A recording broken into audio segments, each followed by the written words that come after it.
Chapter 10. Through the Magic Door. I don't know how those two little books got in there. They are Henley's Song of the Sword and Book of Verses. They ought to be over yonder, in the rather limited poetry section. Perhaps it is that I like his work so, whether it be prose or verse, and so have put them ready to my hand. He was a remarkable man, a man who was very much greater than his work, great as some of his work was. I have seldom known a personality more magnetic and stimulating. You left his presence as a battery leaves a generating station, charged up and full.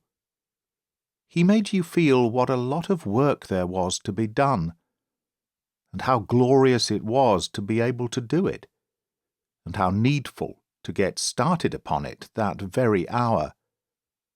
With the frame and the vitality of a giant, he was cruelly bereft of all outlet for his strength, and so distilled it off in hot words, in warm sympathy, in strong prejudices, in all manner of human and stimulating emotions. Much of the time and energy which might have built an imperishable name for himself was spent in encouraging others, but it was not waste, for he left his broad thumb mark upon all that passed beneath it.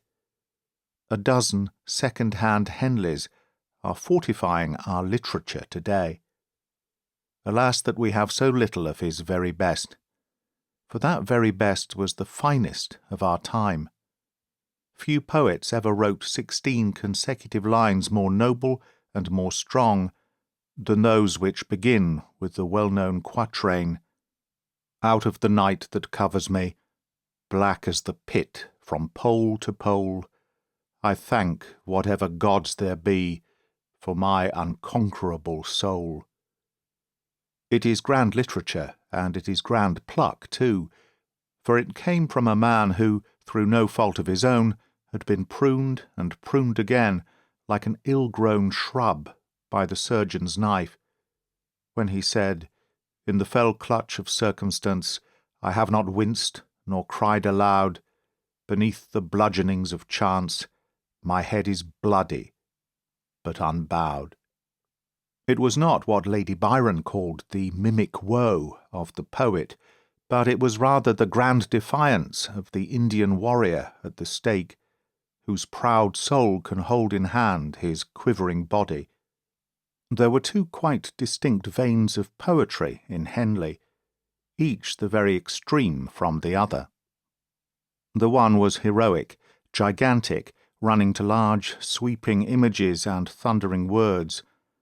Such are the Song of the Sword, and much more that he has written, like the wild singing of some northern skald. The other, and to my mind both the more characteristic and the finer side of his work, is delicate, precise, finely etched, with extraordinarily vivid little pictures drawn in carefully phrased and balanced English. Such are the Hospital Verses, while the London Voluntaries stand midway between the two styles. What, you've not read the Hospital Verses? Then get the Book of Verses and read them without delay. You will surely find something there which, for good or ill, is unique. You can name, or at least I can name, nothing to compare it with. Goldsmith and Crabbe have written of indoor themes, but their monotonous, if majestic metre, wearies the modern reader. But this is so varied, so flexible, so dramatic. It stands by itself. Confound the weekly journals and all the other lightning conductors which caused such a man to pass away, and to leave a total output of about 5 booklets behind him. However, all this is an absolute digression, for the books had no business in this shelf at all. This corner is meant for chronicles of various sorts. Here are 3 in a line, which carry you over a splendid stretch of French, which usually means European history, each, as luck would have it, beginning just about the time when the other leaves off. The first is Froissart, the second de Monstrelet, and the third de Comines. When you have read the three, you have the best contemporary account first-hand of considerably more than a century, a fair slice out of the total written record of the human race. Froissart is always splendid. If you desire to avoid the medieval French, which only a specialist can read with pleasure, you can get Lord Berners' almost equally medieval but very charming English, or you can turn to a modern translation, such as this one of Jones. A single page of Lord Berners is delightful, but it is a strain, I think, to read bulky volumes in an archaic style. Personally, I prefer the modern, and even with that you have shown some patience before you have reached the end of that big second tome. I wonder whether, at the time, the old Hainault canon had any idea of what he was doing, whether it ever flashed across his mind that the day might come when his book would be the one great authority, not only about the times in which he lived, but about the whole institution of chivalry. I fear that it is far more likely that his whole object was to gain some mundane advantage from the various barons and knights, whose names and deeds he recounts. He has left it on record, for example, that when he visited the court of England he took with him a handsomely bound copy of his work. And doubtless, if one could follow the good canon, one would find his journeys littered with similar copies which were probably expensive gifts to the recipient, for what return would a knightly soul make for a book which enshrined his own valour? But without looking too curiously into his motives, it must be admitted that the work could not have been done more thoroughly. There is something of Herodotus in the canon's cheery, chatty, garrulous, take-it-or-leave-it manner. But he has the advantage of the old Greek in accuracy. Considering that he belonged to the same age which gravely accepted the travellers' tales of Sir John Maundeville, it is, I think, remarkable how careful and accurate the chronicler is. Take, for example, his description of Scotland and the Scotch. Some would give the credit to Jean le Bel, but that is another matter.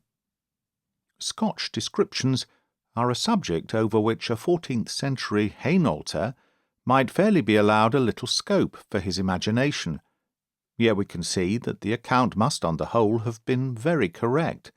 The Galloway nags, the girdle cakes, the bagpipes, every little detail rings true. Jean le Bel was actually present in a border campaign, and from him Froissart got his material.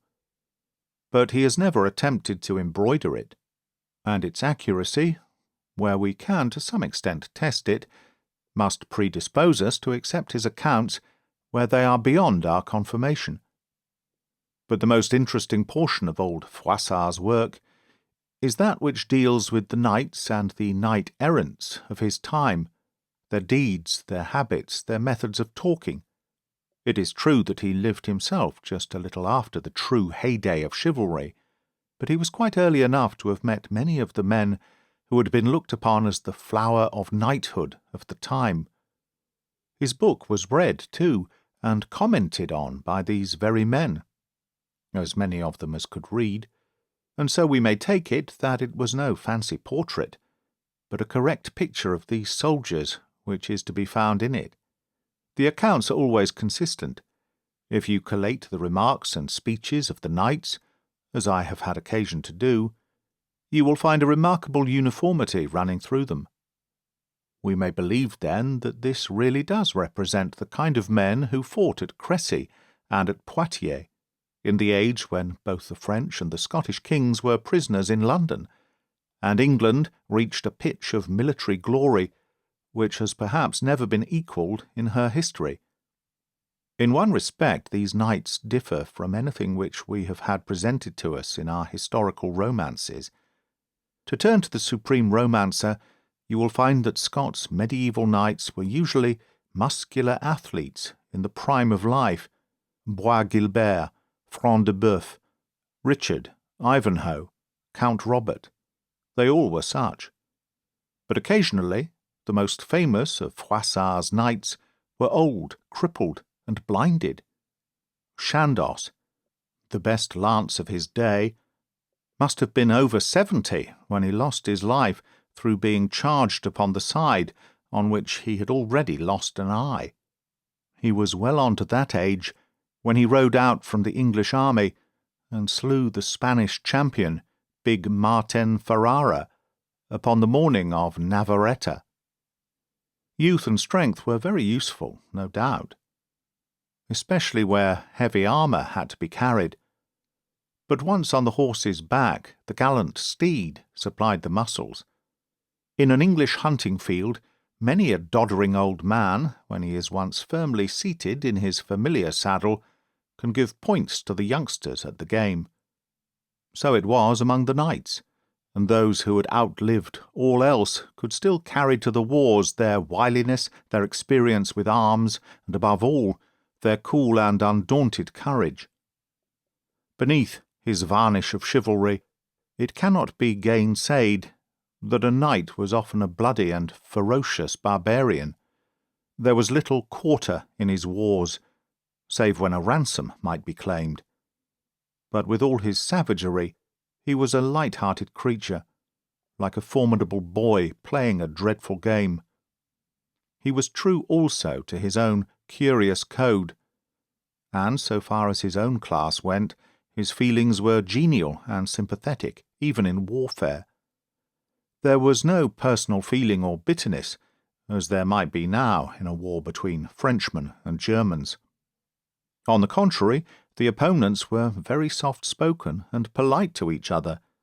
"Is there any small vow of which I may relieve you?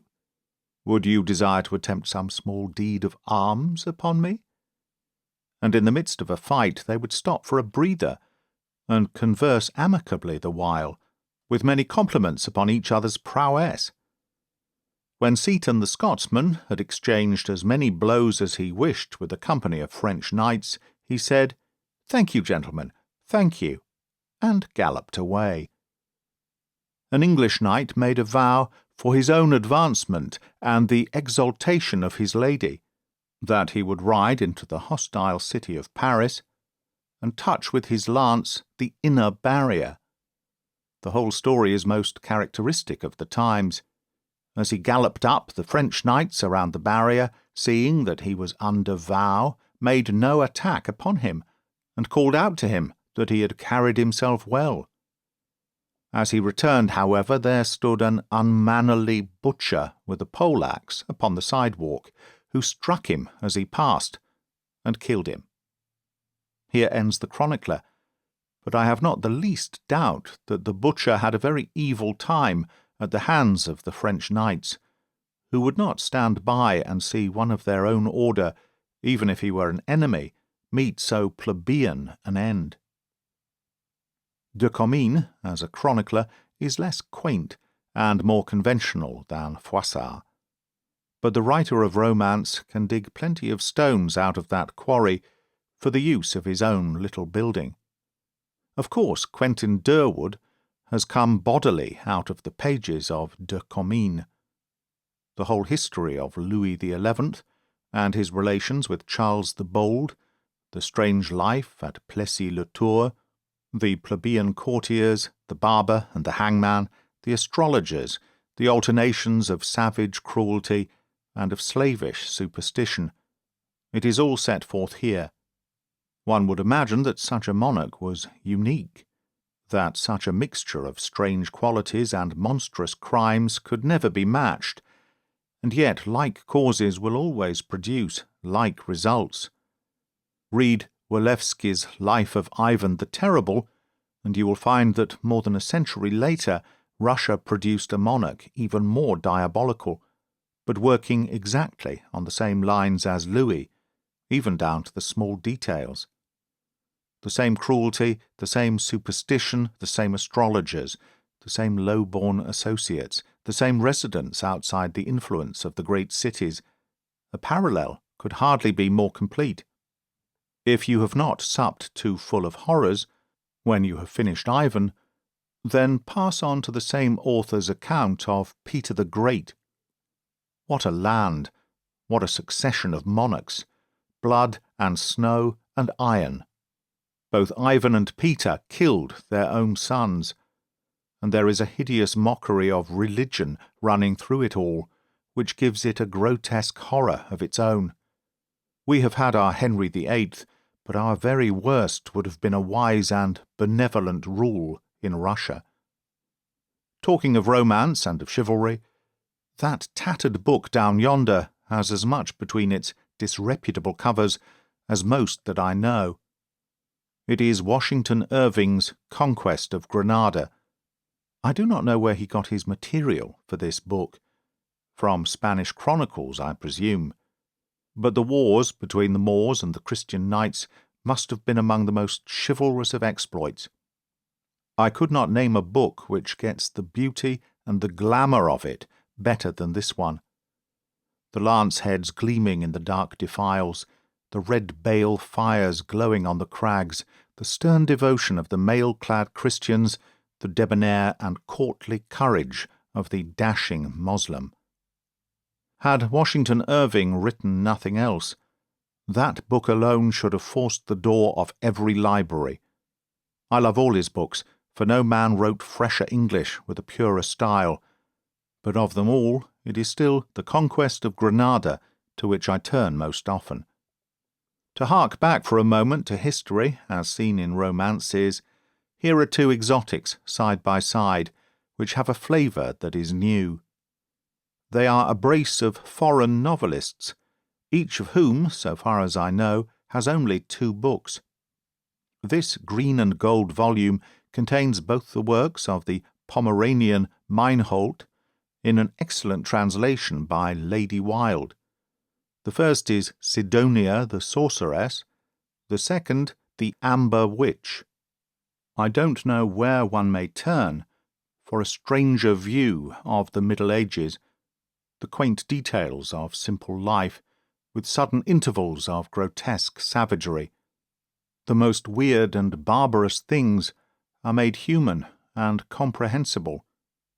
There is one incident which haunts one after one has read it, where the executioner chaffers with the villagers as to what price they will give him for putting some young witch to the torture, running them up from a barrel of apples to a barrel and a half, on the grounds that he is now old and rheumatic, and that the stooping and straining is bad for his back.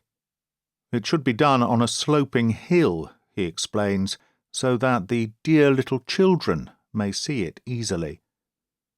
Both Sidonia and The Amber Witch give such a picture of old Germany as I have never seen elsewhere. But Meinhold belongs to a bygone generation. This other author, in whom I find a new note and one of great power, is Merezhkovsky, who is, if I mistake not, young and with his career still before him. The Forerunner and The Death of the Gods are the only 2 books of his which I have been able to obtain, but the pictures of Renaissance Italy in the one and of declining Rome in the other are, in my opinion, among the masterpieces of fiction. I confess that as I read them, I was pleased to find how open my mind was to new impressions, for one of the greatest mental dangers which comes upon a man as he grows older is that he should become so attached to old favourites that he has no room for the newcomer, and persuades himself that the days of great things are at an end, because his own poor brain is getting ossified. You have but to open any critical paper to see how common is the disease, but a knowledge of literary history assures us that it has always been the same, and that if the young writer is discouraged by adverse comparisons, it has been the common lot from the beginning. He has but one resource, which is to pay no heed to criticism, but to try to satisfy his own highest standard, and leave the rest to time and the public.